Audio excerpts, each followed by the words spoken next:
Hey y'all, Pearl here with another video, and today we are going to do something super fun and super festive for the Christmas season. We are going to be making paper snowflakes. Now this is just one that I made earlier today, and it's kind of small, but today I'm going to be showing you how to make ones that are slightly bigger than this. I want to thank my friend Zan, who suggested that I make this video for paper snowflakes. His link to his channel is in the description box. So let's start.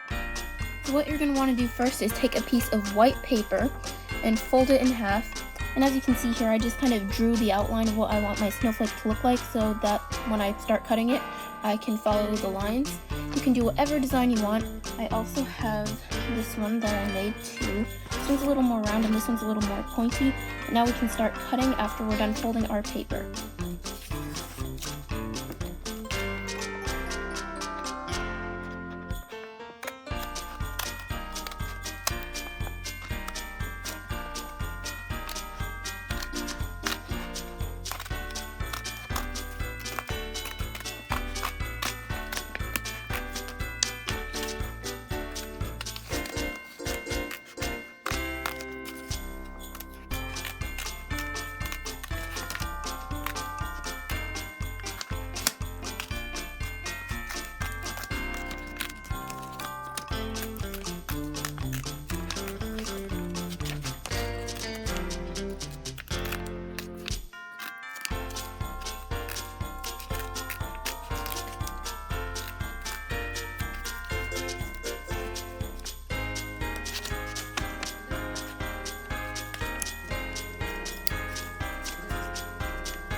Ta-da! So there are your snowflakes. Thank you so much for watching this video. I would like to give a special shout out to my friend who suggested this video to me. Remember to always stay creative and stay festive. I will see y'all in my next video. Bye and Merry Christmas!